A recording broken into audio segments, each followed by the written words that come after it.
Somos la vid, la iglesia que Dios desea.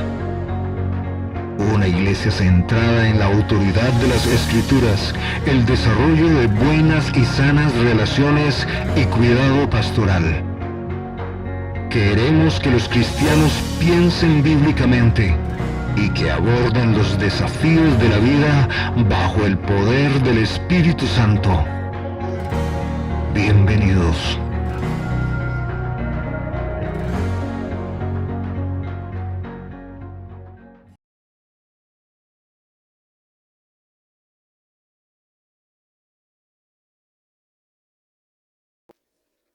Mis hermanos, buenos días. Muy buenos días, qué bueno, qué rico estar todos juntos desde más tempranito, 9 de la mañana, dentro de la celebración que tenemos del Día del Señor. Pues este es el día más importante de la semana, porque nos reunimos todos como cuerpo de Cristo a aprender de Él, de nuestro Señor Jesucristo, a conocer más de Él, a saber cuál es el mensaje que Él tiene cada día para nosotros, y especialmente en el día de hoy. Y en el día de hoy tenemos un tema que es muy, pero muy importante. Tiene que ver con una confesión que uno de los discípulos hizo, pero que también nos atañe a nosotros, que también somos sus discípulos.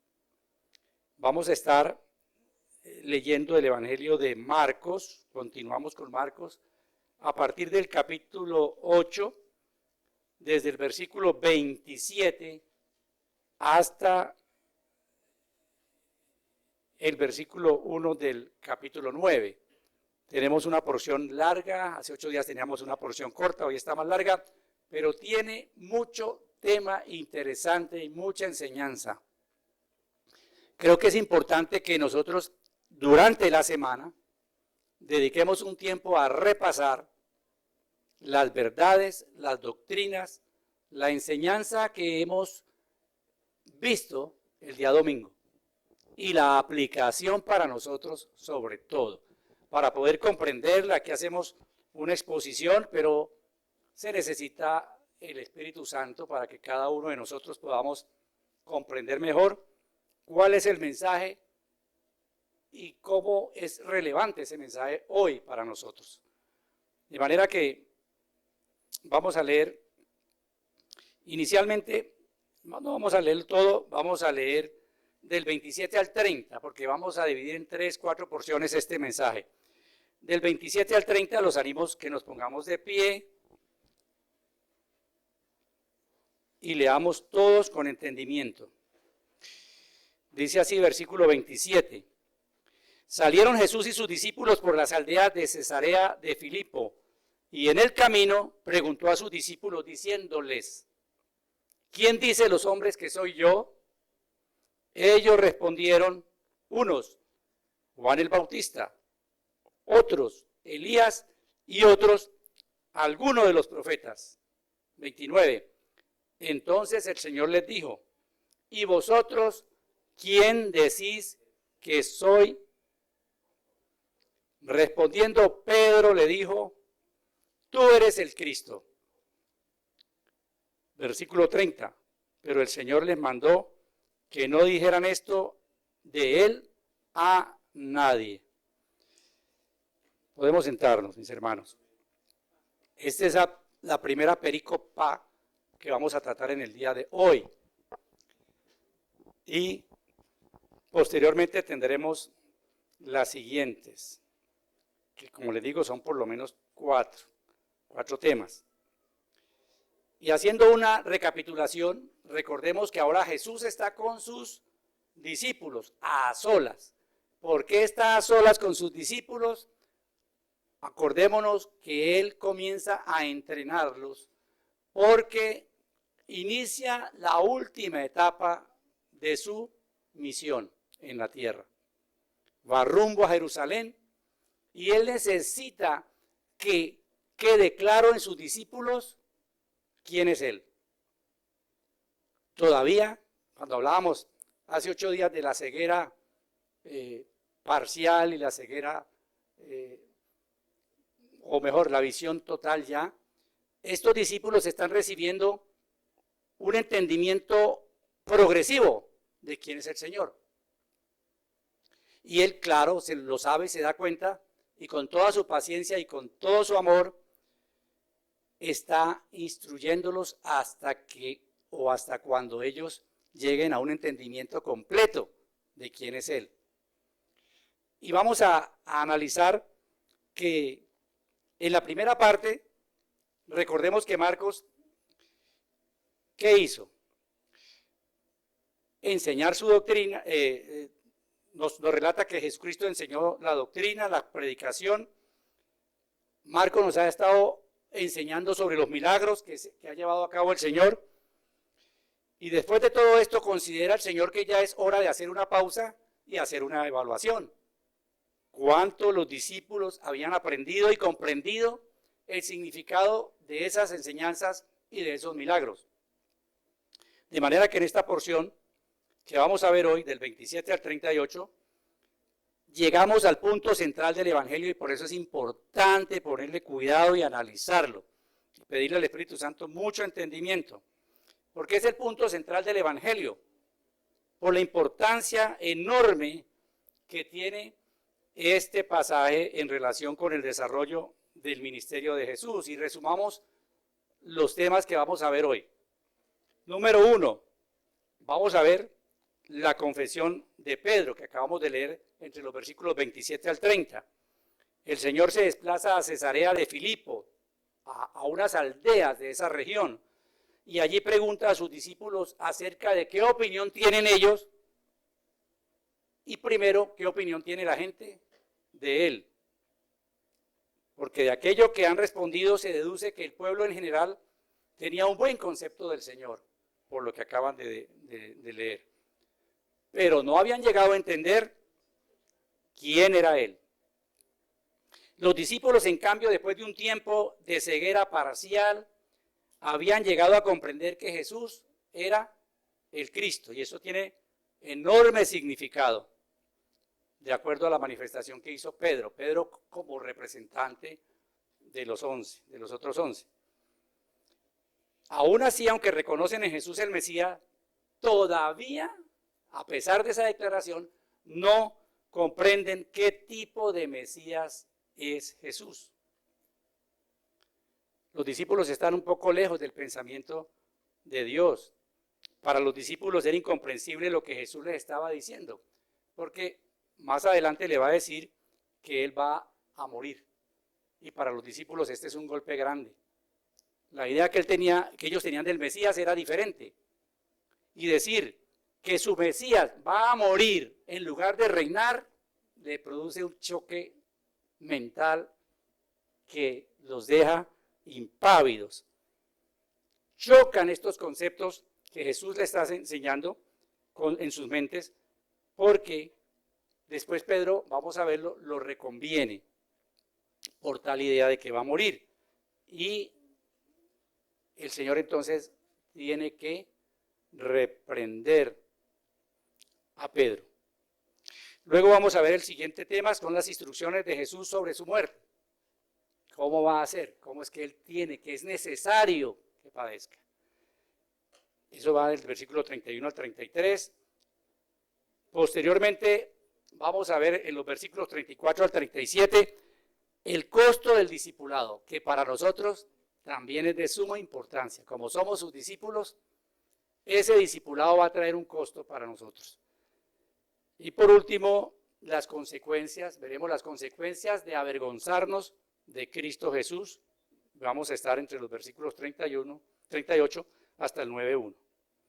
Bien, entonces, amarre sus cinturones, póngale bien cuidado, despejen su mente, no permitan que nada los perturbe y vamos analizando de qué se trata esta perícopa larga del día de hoy.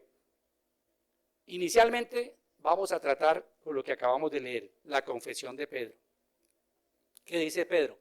En el Evangelio de Marcos, Jesús es el Cristo. También está paralelo, los pasajes paralelos en Mateo 16 y en Lucas 9. El versículo 27 que acabamos de leer dice, recuerden, estamos viendo en hermenéutica, lea con cuidado, lea atentamente, de manera que apliquemos lo que acabamos de ver cuando estemos leyendo. Salieron Jesús y sus discípulos por las aldeas de Cesarea de Filipo, y en el camino preguntó a sus discípulos diciéndoles, ¿quién dicen los hombres que soy yo? El Señor viene desplazándose hacia el norte, hacia la región de Cesarea de Filipo, aproximadamente 40 kilómetros al norte de Betsaida. Y llama la atención que en esta región el Señor vaya a hacer estas preguntas a los discípulos, estas dos preguntas. ¿Por qué? Porque estas eran ciudades helenizadas, ciudades paganas, donde el culto al César era enorme. Pero ese fue el lugar elegido por el Señor, en medio de gentiles, de paganos. Cesarea de Filipo se llamaba así en honor al emperador César. Pero también había allá templos de divinidad. Recuerde que ellos tenían muchos dioses. Y estos creyentes del primer siglo van a tener que decidir que Jesús era el Cristo, el Salvador del mundo, y contraponer esta noción a la que tenían los gentiles de que el César era el Señor, porque el César era considerado un dios, el emperador era un dios, para ellos, para los romanos, para los gentiles, para el mundo no cristiano. Y aquí venía un choque también, no solamente con los mismos discípulos de Cristo, sino también con la gente que había sido influida por esta cultura griega y romana. Y el Señor quiere por boca de los discípulos conocer qué dice la gente, quién es Él, pero también ellos, quién creen que es Él. Ahora, el Señor no está preguntando qué dice la gente de los milagros que yo hago. El Señor no les pregunta qué dicen de las enseñanzas que yo imparto. El Señor lo que quiere es la opinión que ellos se habían formado de la persona de Cristo Jesús. Y esto es crítico. Es una cuestión muy crítica, pero también muy significativa. Porque un ser humano queda frente a esta pregunta y ahí decide mucho de su futuro. La pregunta para nosotros sería, o es hoy, ¿quién es Jesús para usted? ¿Quién es Jesús? Y la respuesta a esta pregunta es trascendental, porque de ella depende nuestra vida presente y mucho más nuestra eternidad. De modo que los discípulos le contestan, versículo 28, los discípulos responden, unos dicen que tú eres Juan el Bautista, otros dicen que es Elías, otros que alguno de los profetas. La opinión de la gente era buena, claro que era buena, sobre quién es el Mesías, porque lo asocian con los grandes hombres que para ellos eran en ese momento, los profetas, Juan el Bautista, Elías, y Mateo relaciona a Jeremías. Los que dicen que Jesucristo es Juan, esos son parecidos a Herodes. Recordemos que en Marcos 6:14, que vimos ya hace días, ¿qué decía Juan el Bautista? ¿Qué decía Herodes? Juan el Bautista ha resucitado, hablando de Jesucristo. Y otros dicen que Jesús es Elías, porque pensaban en el Elías que había de venir, que Malaquías en el capítulo 4 habla de él.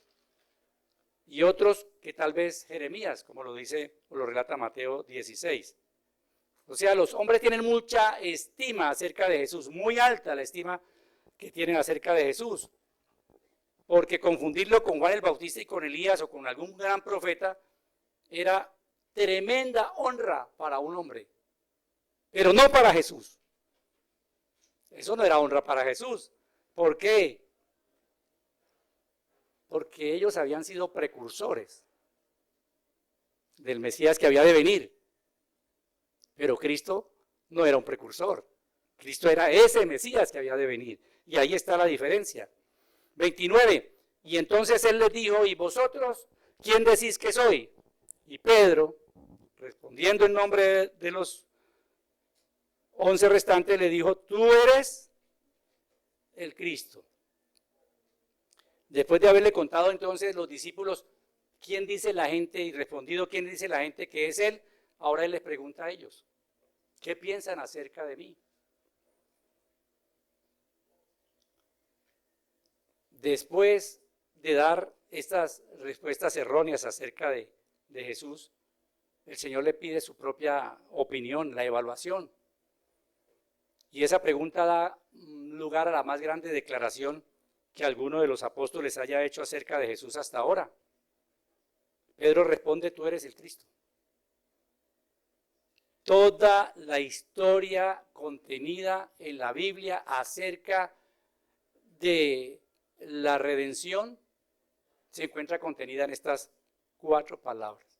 Tú eres el Cristo. Mateo da una respuesta más completa. Mateo narra, tú eres el Cristo, el Hijo del Dios viviente. Mateo 16, 16. Es muy contundente la respuesta que Pedro da. Inclusive, posteriormente, tan contundente es la respuesta de Pedro que el Señor Jesucristo promete edificar la iglesia sobre ese fundamento o sobre el fundamento de esa declaración que hace Pedro. Y el mismo Señor dice ahí, ¿cómo Pedro llegó a esa conclusión? Por la gracia de Dios. Imposible, con la noción que todavía tiene Pedro, que no estaba muy clara, Pedro y sus discípulos, era imposible que Pedro pudiera decir eso por sí mismo. Era imposible. Y vamos a ver ahora en el comportamiento de Pedro. Una declaración de esta no se origina en la mente de los seres humanos, de los hombres. Solamente puede llegar a nosotros por revelación divina.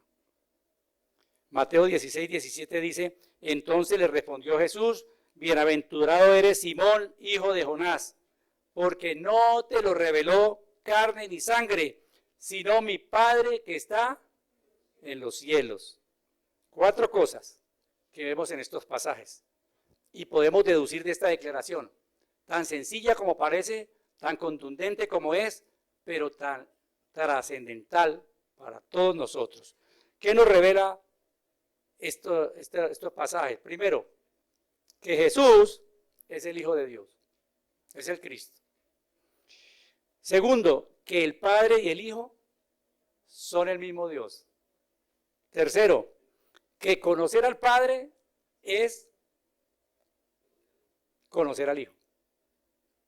Y cuarto, que comprender la identidad de quién es Jesús es un acto que no podemos recibir o conocer, sino por revelación divina del Espíritu Santo.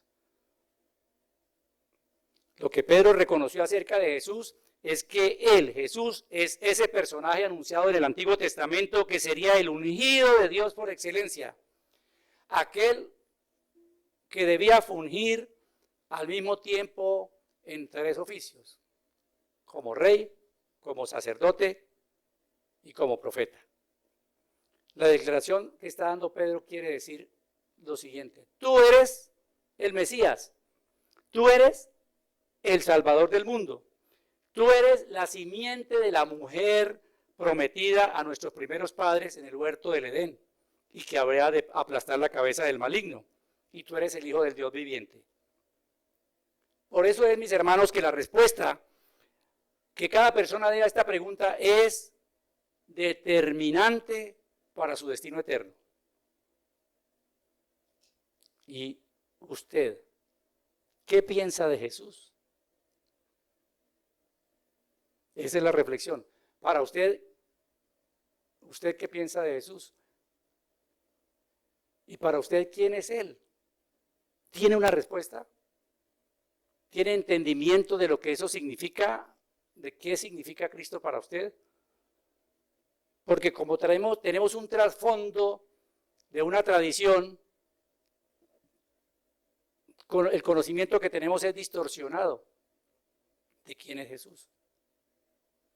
Y para esta gente que lo seguía, recordemos que la gente lo seguía básicamente por dos razones, que se envuelven en una, sus necesidades. Porque le llenaba su barriga y porque los sanaba, pero no porque significara para ellos el Mesías. Pero a los discípulos estaban un poquitico más, con más entendimiento, pero todavía no se había disipado toda su ceguera, como vamos a ver ahora en adelante. Cualquier otra respuesta que podamos dar que no sea que Jesús es el Cristo es errónea, porque nadie puede ser salvo con una afirmación que no sea que Jesús es el Cristo. Porque envuelve lo que acabamos de decir, envuelve la historia de la redención. Cristo no es un nombre, es un título. Cristo es el ungido de Dios, que Él enviaría para rescatar a su pueblo. Es decir, el ungido traería liberación y restauración total de todas las cosas. Traería el reino de Dios aquí a la tierra. Por eso Jesús les dice, el reino de los cielos se ha acercado. Ese era el Mesías que los judíos estaban esperando, pero no totalmente comprendido. Versículo 30. Pero el Señor, ¿qué les dice? Le manda callar. No digan esto de él, de mí, a ninguno. Pero sorprende esto, porque uno dice, si la gente no lo entiende, pues lo lógico para nosotros es que Jesús hubiera dicho, bueno, vayan y cuéntenle a todo el mundo quién soy yo. Sorprende la reacción. Jesús da por acertada la respuesta de Pedro, pero los manda a callar para que no cuenten lo que acaban ellos de profesar. Porque ellos no habían comprendido totalmente las implicaciones de aquella declaración. No están listos para proclamar el Evangelio y el significado de su papel como Mesías hasta que la prueba de la resurrección se lleve a cabo.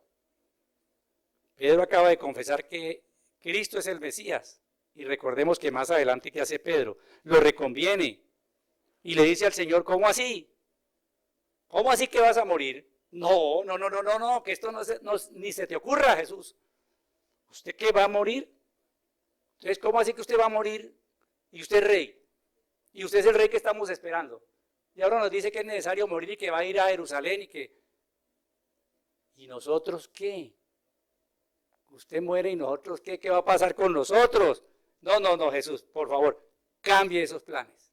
Ahora vamos a ver más en detalle ese significado de cómo Pedro le dice al Señor que no, que eso no puede ser, que eso no puede acontecer, porque ellos no entendían la identidad del Mesías. Pedro hizo una confesión, pero no la hizo Pedro per se, sino la hizo por el Espíritu Santo.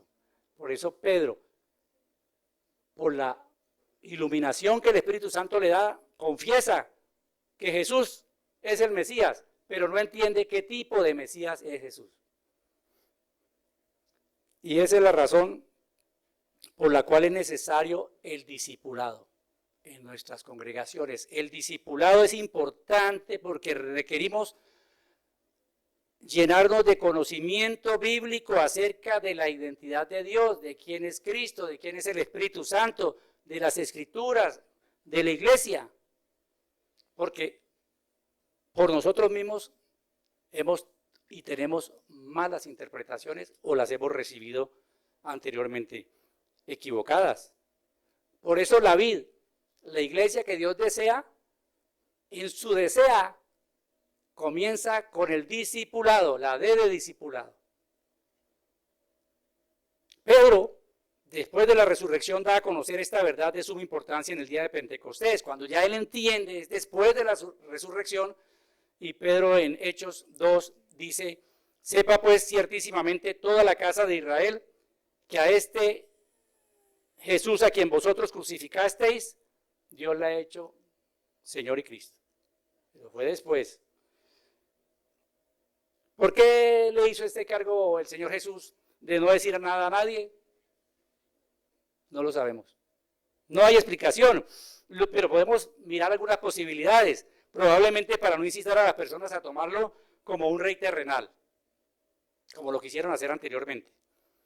O también para no incitar a los fariseos a que tuvieran un argumento para pedir que fuera apresado, que fuera muerto, porque eso era lo que querían los fariseos, sacarlo y borrarlo del camino y de la historia, y acusarlo de que Jesús quería ser rey del pueblo. Y esto traía implicaciones porque el rey era romano, el reinado era de Roma, y que se levantara otro rey, pues había que deponerlo, no había más. La misión mesiánica de Jesús no puede ser entendida separadamente de la cruz, que los discípulos no entendían. Vamos a ver entonces, en la segunda parte, la instrucción de Jesús a sus discípulos acerca de su muerte, versículos 31 al 33. Les leo. Jesús anuncia su muerte.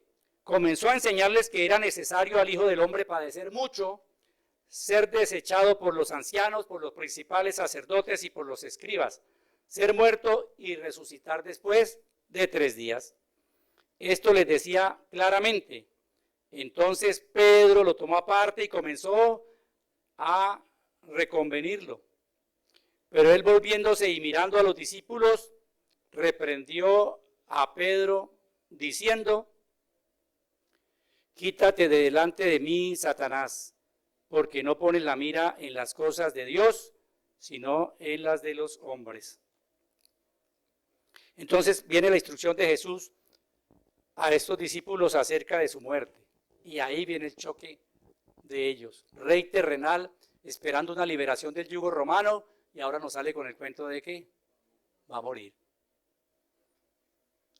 Y comenzó a enseñarles que le era necesario al Hijo del Hombre padecer mucho y ser desechado por los ancianos, por los principales sacerdotes y por los escribas, y ser muerto y resucitar después de 3 días. De manera que a medida que van viajando a Jerusalén, Jesús prepara a sus discípulos para su muerte. Ahora, no quiere decir que no les ha enseñado de su muerte. Lo que pasa es que la enseñanza ha sido a través de parábolas o metáforas y no han sido tan claras. Por ejemplo, en Marcos 2:20 el Señor les dijo: pero vendrán días cuando el esposo les será quitado y entonces en aquellos días ayunarán. Y muy seguramente ellos no entendieron que se trataba ese quitado de la muerte de Jesús. Ahora, Isaías lo habla más claramente, Isaías 53. Porque los sufrimientos y la muerte de Jesús fueron divinamente ordenados. Si fueron decretados, eran inevitables. Y el Señor no solo les habla de su muerte, sino que también les menciona su resurrección. No podemos hablar solo de muerte sin la resurrección y sin la ascensión. Más tarde ellos lo van a entender. Y después de que lo entienden, ya lo predican. Eso está escrito en el libro de Hechos. Resucitar después de 3 días es la clara similitud que acabamos de ver en pasajes anteriores con la señal de Jonás. Porque como estuvo Jonás en el vientre del gran pez 3 días y 3 noches, así estará el Hijo del Hombre en el corazón de la tierra, 3 días y 3 noches. Versículo 32. Esto les decía claramente. Entonces Pedro le tomó aparte y comenzó a reconvenirle. Claramente, es decir, aquí ya era literal, era sin palabras. Pero es un Mesías que es afligido, eso es impensable. ¿Por qué? Porque el Mesías era para ellos símbolo de ¿qué? De fuerza, de conquista, no de debilidad. Mientras Jesús habla de su muerte, Pedro se toma la libertad de llamarlo aparte para tratar de impedir que a Jesús le pase eso. El intento de Pedro, ¿qué mostraba? Amor por Jesús. Él no quería que su líder, que su Cristo muriera. Pero aquí Satanás lo utiliza. Las intenciones de Pedro eran que Jesús no sufriera, pero esas intenciones no están en armonía con lo que enseña la Biblia acerca de la necesidad de que esto se cumpliera, lo de la muerte para beneficio de toda la humanidad. Pedro estaba quitando algo que es central en el Evangelio de Cristo. ¿Qué es? Cuando dice que no muera, Está quitando la cruz. Y el evangelio sin cruz no existe. Sin cruz no hay evangelio. No hay redención.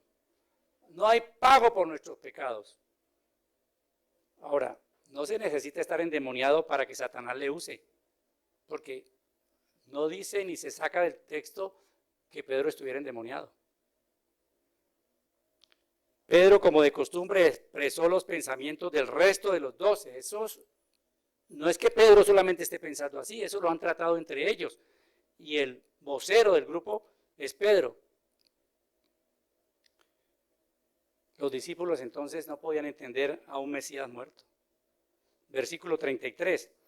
Pero él, el Señor, volviéndose y mirando a los discípulos, a todos, reprendió a Pedro. Una reprensión general acaba de hacer, hizo el Señor, diciendo: quítate de delante de mí, Satanás, porque no pones la mira en las cosas de Dios, sino en las de los hombres.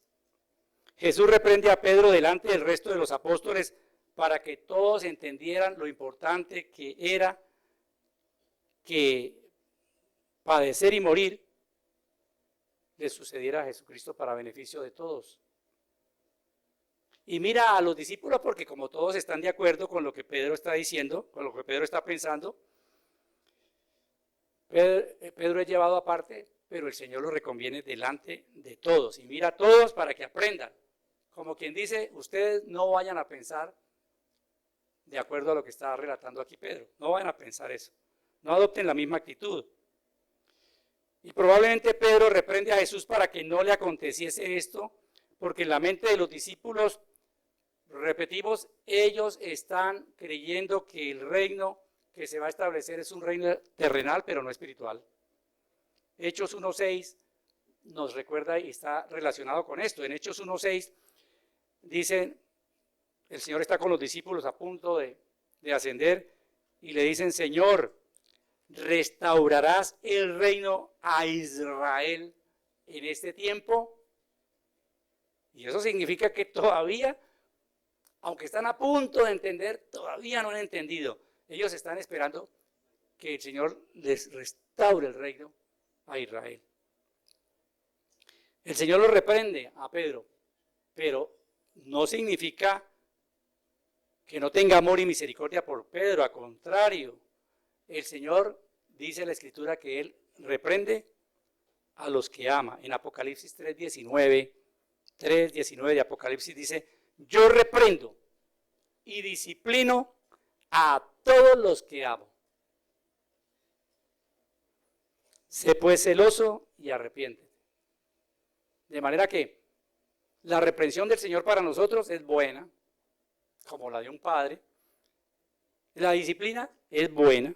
El mismo Señor lo dice aquí en Apocalipsis 3. Porque la muerte de Jesús era parte del plan de Dios. Y quien quiera que se opusiera a esa muerte, queriéndolo o no, estaba apoyando al enemigo. Porque los discípulos tenían un pensamiento que era un pensamiento de éxito ministerial. Recordemos la escena donde ellos, delante de Jesús, dos discípulos dice y le preguntan: Señor, ¿quién se va a sentar a la derecha y quién de nosotros se va a sentar a la izquierda? Ojalá seamos nosotros. ¿Por qué decían esto? Porque pensaban en términos de éxito ministerial, de las cosas del mundo. Y Él se lo dice, como Colosenses también lo ratifica. Pongan la mira en las cosas de arriba, no en la de la tierra. No ponen la mirada en las cosas de Dios, sino en las de los hombres. Y aquí comienza también una enseñanza grande, porque los discípulos ignoraban la relación entre la cruz y la corona.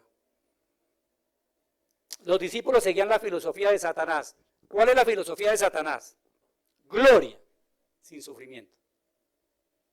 Gloria sin sufrimiento. La filosofía de Dios es sufrimiento transformado en gloria. Ese es el modelo del reino. Porque Pedro no se ha percatado de que la muerte de Cristo era necesaria para la gloria de Dios, la destrucción de Satanás y la salvación de los hombres. Y pasamos ahora al tercer aspecto que estamos viendo aquí sobre este pasaje. Quiero que nos ubiquemos en el versículo 34 y leamos estos 4 que siguen hasta el 37. Dice, versículo 34, y llamando a la gente y a sus discípulos les dijo, si alguno quiere venir en pos de mí, niéguese a sí mismo, tome su cruz y sígame. Todo el que quiera salvar su vida, la perderá. Y todo el que pierda su vida por causa de mí y del evangelio, la salvará. Porque ¿de qué le aprovechará al hombre ganar todo el mundo si perdiere su alma? ¿O qué recompensa dará el hombre por su alma? Y entonces el Señor llama a la gente, ahora incorpora a la gente para enseñarles, a la gente y a sus discípulos. Ha venido tratando con sus discípulos y ahora llama a la gente. Le dice, bueno, vengan para acá. Y vengan los discípulos que están acá cerca. Si alguno quiere venir en pos de mí, niéguese a sí mismo. Tome su cruz y sígame. Como la multitud de los seguían, el Señor entonces quiere incorporarlas a esta enseñanza. La llama a la multitud para enseñarle lo que envuelve el seguirle, el costo. Jesús enseña a la gente y a sus discípulos que para poder venir a Él es necesario llevar a cabo ciertas condiciones y las establece. Y las establece como requisitos del discipulado. Aquí es muy importante para nosotros como discípulos. La Biblia dice en Mateo que el Señor dijo, ir y hacer discípulos. Pero hacer discípulos y ser discípulos tiene un costo y aquí lo va a especificar. Podemos tratar tres aspectos de lo que significa ser discípulo. Y dice primero, es necesario negarse a sí mismo. Si alguno quiere venir en pos de mí, número 1, niéguese a sí mismo. Negarse a sí mismo. Cuando nos negamos a nosotros mismos, cuando nos rendimos a Cristo y nos determinamos a obedecerle. ¿Qué indica esto? Que la persona debe poner a Dios en primer lugar, buscar primeramente el reino de Dios y su justicia, considerando la voluntad de Dios y no su propia voluntad. ¿Qué implica también negarse a sí mismo? Negarse a todas aquellas cosas que posiblemente practicamos, pero que están en conflicto con la voluntad de Dios. No es que hagamos como a veces nos sucede, planeamos las cosas, elaboramos la agenda de la semana, del mes, del año, y luego vamos al Señor y le decimos, Señor, este es mi plan, bendígalo. No es así. No es así. Porque esa es la iniciativa del hombre, no la voluntad de Dios.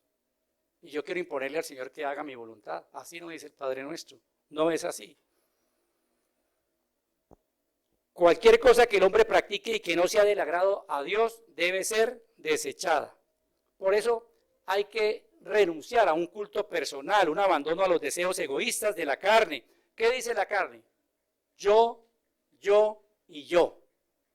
Primero yo, segundo yo y tercero yo y el resto, sálvese quien pueda.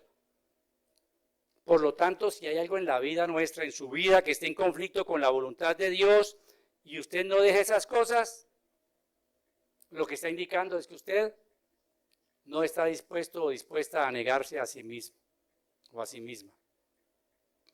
Esto implica y esto quiere decir que debemos negar nuestra propia justicia. Por eso dice el versículo que acabamos de leer, busquen primeramente el reino de Dios y su justicia, no mi justicia. Debe abandonar tanto su justicia propia como su pecado y todas las ambiciones que tengamos e intenciones, llevarlas a Él. Porque nadie que se oponga a negarse a sí mismo puede decir que es un discípulo de Cristo. Y para usted esta pregunta, para ustedes que nos están escuchando y viendo, ¿qué tanto está usted negándose a sí mismo? En este tiempo, ¿qué cosas, qué actitudes le están indicando que usted se está negando a sí mismo. Primer requisito para ser un seguidor, un discípulo. Y el segundo que establece el Señor también lo dice ahí en el versículo 34. Tome su cruz, tome su cruz. Y este es otro pasaje mal entendido. Tome su cruz. ¿De qué es símbolo la cruz? De sufrimiento, de padecimiento. Por lo tanto, lo que Jesús está diciendo aquí es que es necesario para ser su discípulo el estar dispuesto a sufrir por él. Tome su cruz. No es tome mi cruz, no la de Cristo. Él ya la llevó y él ya triunfó en la cruz. Nosotros no.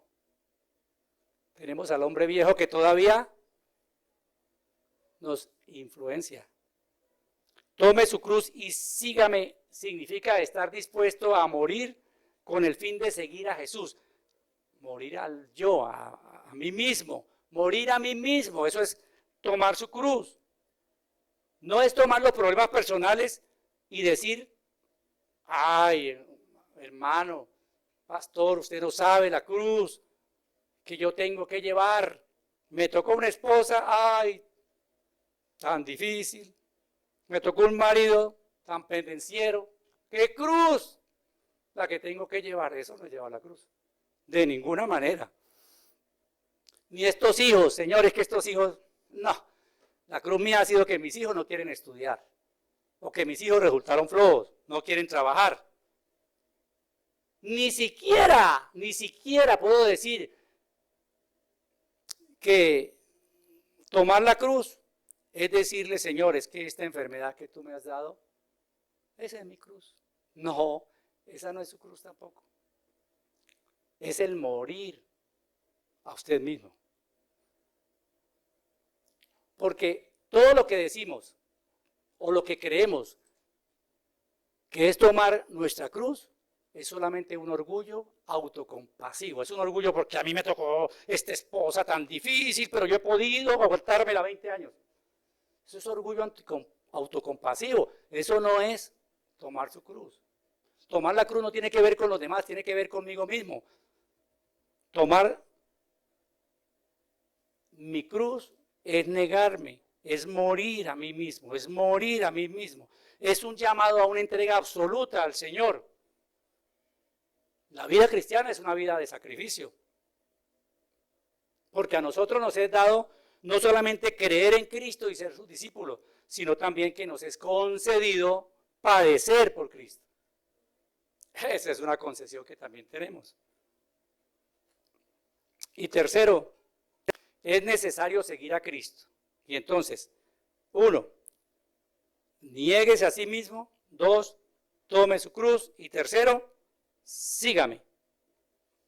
Todo el que quiera ser discípulo de Cristo debe estar dispuesto a seguirle donde quiera que Él vaya. Que es más o menos como nosotros decimos, donde Él me lleve. A donde tú me lleves, Señor, yo iré. Ah, bueno, qué bien, pero sígalo. Porque Él lo dijo, mis ovejas oyen mi voz y me siguen. ¿Y qué le dijo a los fariseos? Ustedes no me siguen o no oyen mi voz porque no son de mis ovejas, de mi rebaño, correcto. Seguir a Cristo requiere no solamente aceptarlo como el único Salvador, sino sometérsele como el Señor de nuestras vidas. Porque nosotros, facilito, Señor, por el perdón de pecados, declaro, confieso y todo que tú eres mi Salvador. Ajá, sí. ¿Y el señorío? ¿Dónde deja el señorío? ¿Está usted negándose? ¿Está usted siguiéndolo? ¿Está usted aceptando la agenda que Él le trace a usted? Lucas 14 dice que Jesús estaba caminando con mucha gente y les dijo, si alguien viene a mí, escuche, pero pone en primer lugar a su papá, a su mamá, a su esposa, a sus hijos, a sus hermanos y hermanas, no puede ser mi seguidor. La Reina Valera utiliza un término que a veces parece como poco amable, poco amoroso, que es aborrece. Pero aquí en la palabra de Dios para todos dice, si alguien viene a mí, pero no me pone en primer lugar, no puede ser mi seguidor. No puede serlo. Y una pregunta para nosotros. Para nosotros. ¿Usted está dispuesto o dispuesta a seguir a Jesús? ¿Pero sabe lo que cuesta? ¿Sabe el costo?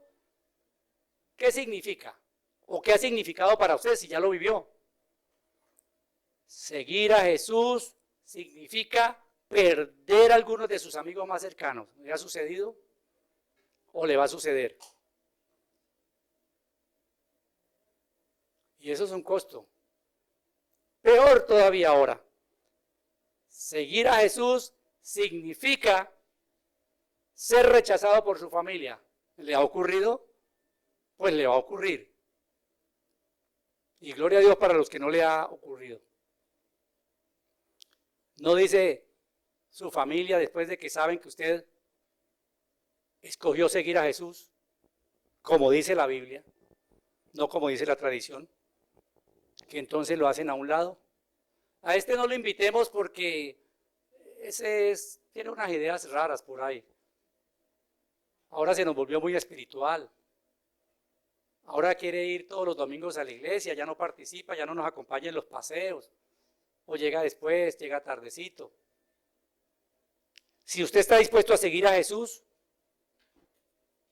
aunque puede perder su trabajo, y ha ocurrido, tenemos testimonios de que ha ocurrido, está dispuesto a Jesús y eso significa sacrificar la comodidad del domingo. Me gusta esta, porque se escucha a menudo todas las disculpas para no congregarnos. Y el Señor hace una advertencia a través de Pablo. No dejemos de congregarnos como algunos tienen por costumbre, porque tiene una finalidad la congregación. No es lo mismo ver por televisión que acudir. Y más cuando tenemos como la vid un tiempo de relaciones afectivas y que pasamos tiempo y compartimos y nos enteramos de las necesidades de unos y de los otros y nos ayudamos y nos apoyamos porque somos un cuerpo vivo, con la cabeza que es Cristo Jesús. De manera que seguir a Jesús implica sacrificio, implica que nos marginen, implica que perdamos privilegios en la familia, en el trabajo, etc. Pero gracias a Dios el Evangelio es la libre oferta. Me encantó esta frase. El Evangelio es la libre oferta de la gracia de Dios que deja sin excusas a las personas. El Evangelio es una oferta de Cristo, pues la gracia de Dios, y la gente no tendrá excusas. ¿Por qué? Porque si alguien no sigue a Jesús, no podrá decir, yo no seguí a Jesús porque Jesús no me escogió. No, imposible. Hay algunos que se escudan en esto. El Señor elige, pero el Señor ofrece el Evangelio a todo el mundo. Y el llamado del Evangelio, pues hay que atenderlo, porque las ovejas oyen su voz y lo siguen. Y no lo seguimos por una razón, y también le hemos escuchado, realmente no lo siguen porque cuando le presentaron los costos de seguirlo, a la gente le parecen muy altos. Entonces la gente, ¿cómo así? Tengo que ir a la iglesia 2 veces a la semana, o por lo menos una vez. No, pero mi comodidad del domingo es que yo el sábado hago mis tiempos con mis amigos, salgo, me divierto, y yo estoy trasnochado, como voy a las 8 de la mañana, a las 9, ¿cómo me voy a poder levantar? No, eso afecta a mi comodidad, eso es un costo muy alto. Pero el Evangelio es de decisión y nos llama a tomar decisión. ¿Cuál decisión? Pues la decisión de servirle al Señor con una obediencia total. Versículo 35. Porque todo el que quiera salvar su vida la perderá, y todo el que pierda su vida por causa de mí y del evangelio la salvará. Como una paradoja parece esta oración aquí, del versículo 35, pero es una verdad espiritual. Los que sigan con una vida de facilidades, confort y buscan la aceptación del mundo, no van a encontrar la vida eterna, porque el mundo es enemigo de Dios. Si atesora su vida por encima de los demás, la va a perder. No su vida ahora, la vida eterna. Pero los que rinden su vida a Cristo y al Evangelio, aquellos que pierden su vida por causa de Cristo y del Evangelio, salvarán su vida. Porque no está dispuesto a poner a Cristo y sus mandamientos en primer lugar, por eso la pierde. No será salva esa persona el día que el Señor venga por los obedientes, o los que estuvieron dispuestos a someterse a su voluntad, y usted no será contado entre ellos, sino es un seguidor de Cristo y paga el costo. Este versículo nos muestra la gran recompensa que el hombre recibirá cuando pone a Dios en primer lugar. Versículo 36, porque ¿qué aprovechará el hombre si ganare todo el mundo y perdiere su alma? ¿Cuál es la respuesta a la pregunta? ¿Qué aprovechará el hombre si ganare todo el mundo y perdiere su alma? ¿Qué gana? Nada, nada, absolutamente nada. Simplemente va a tener todo lo que el mundo ofrece, pero no a Cristo. Y tener lo que el mundo ofrece y no a Cristo, lo tiene a usted en bancarrota espiritual. Jesucristo tuvo la oportunidad de ganar el mundo. Satanás lo tentó y le dijo que todo el reino que él señoreaba, que el diablo hasta ese momento señoreaba, se lo ponía a los pies y lo adoraba.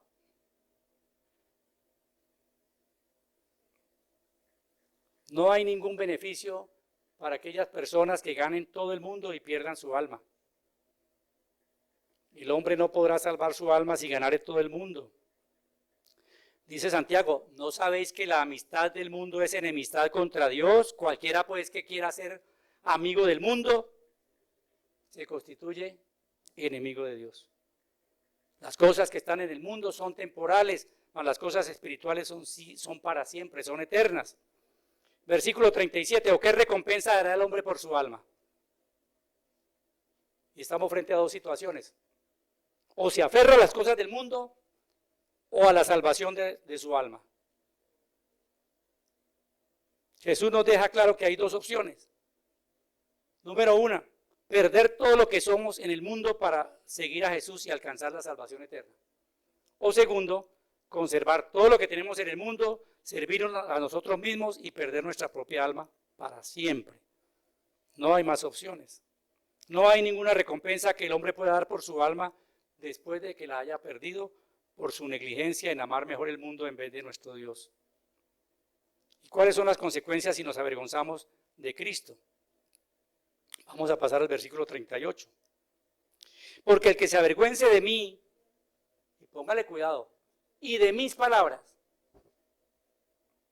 porque el que se avergonzare de mí y de mis palabras en esta generación adúltera y pecadora, el Hijo del Hombre se avergonzará también de él cuando venga en la gloria de su Padre con los santos ángeles. Cristo se avergonzará de aquellos que se avergüencen de él. Y las consecuencias, si esto sucede, serán trágicas. No podrá recibir bendición de parte de Dios, porque la persona va a ser castigada con castigo eterno, condenada. Y el texto nos muestra lo importante que es su palabra, porque dice que se avergüence de mí, también de mis palabras. Es importante la palabra si nos avergonzamos de ella, porque ella nos va a juzgar en aquel día, dice el Señor, en Juan 12. Juan 12, 48. Apúntelo ahí para que lo lea. Los santos ángeles se refiere a aquellos ángeles que no optaron por rebelarse contra Dios. Cuando Cristo venga, no vendrá como la primera vez para dar su vida en rescate por muchos, sino que vendrá para dar retribución a los que no conocieron ni obedecieron a su evangelio, ni a él ni a su palabra. Cuando Cristo venga, hace Marcos aquí una primera referencia a la segunda venida de Jesús. 9:1, también les dijo: de cierto os digo que hay algunos de los que están aquí que no gustarán la muerte hasta que hayan visto el reino de Dios venido con poder. Y de cierto os digo, acuérdese que es una afirmación solemne que hace el Señor varias veces, que solo aparece en los evangelios y de los labios de Jesús. Y esto es para introducir palabras verdaderas y con autoridad. Caminar con Jesús no solamente significa una vida de muerte y de cruces, también significa una vida de poder y de gloria en el reino de Dios. Jesús le prometió a algunos de sus discípulos que verían destellos de ese poder y gloria. Y la revelación de la gloria de Jesús en presencia de 3 de sus discípulos corresponde a la seguridad de lo que algunos verán, porque el reino de Dios vendrá de una forma que será visible, será visto, vendrá con poder, y con poder para vencer toda oposición que se le pueda presentar. Seguramente este versículo del capítulo 9, el versículo 1, se refiere al pasaje de la transfiguración que 3 de sus discípulos van a presenciar. Pero también vamos nosotros a presenciar la gloria del Señor cuando Él venga por su iglesia. Y esperamos que estemos todos aquí, todos los que aquí estamos, y muchos de los que nos están viendo hayan tomado la decisión de pagar el costo de seguir a Jesús, de creer en Él y de saber qué es lo que significa que Él es el Cristo. Amén. Padre, te damos gracias en esta mañana. Es una afirmación y unas declaraciones y una enseñanza sobre el discipulado, sobre el costo de ese discipulado, sobre seguirte, y nosotros, Señor, nos recreamos, porque tú nos has traído por este camino, con dificultades, con una visión parcial como sus discípulos, como sus apóstoles, pero sabemos que ya estamos viendo mucho mejor y entendiendo mucho más lo que significan estas palabras. Tenemos una ventaja sobre sus discípulos, y esa ventaja es el Espíritu Santo que mora en nosotros y nos ayuda a acoger y a tener amor por tu palabra, a gustar esa palabra, a predicarla, a enseñarla después de entenderla, a saber y a entender que el desprecio por el seguirte, por el negarnos a nosotros mismos, por padecer por causa de Cristo y de su evangelio, tiene una recompensa grande. Y ojalá todos podamos sobrellevar esas dificultades en las relaciones, en el trabajo, en el estudio, y oramos, Señor, para que tú fortalezcas a los que están en esa etapa de dar el paso, de volver a Cristo, de volverse a Cristo, de abandonar el pecado, arrepintiéndose y volviéndose al Señor. Y ese costo, Señor, solamente te pedimos que dé fortaleza a aquellos que en este momento van a tomarlo y quieren tomarlo. Dale entendimiento, Señor, danos fuerzas y darnos cada día más la convicción que hemos escogido el mejor camino. El camino de la fe y el camino de la salvación y el camino de la gloria eterna. En tu nombre y a tu nombre, gloria, Señor. Soli Deo, gloria, solamente la gloria es para nuestro Dios y Salvador. Amén. Y amén. Somos la vid, la iglesia que Dios desea. Una iglesia centrada en la autoridad de las Escrituras, el desarrollo de buenas y sanas relaciones y cuidado pastoral. Queremos que los cristianos piensen bíblicamente y que aborden los desafíos de la vida bajo el poder del Espíritu Santo. Bienvenidos.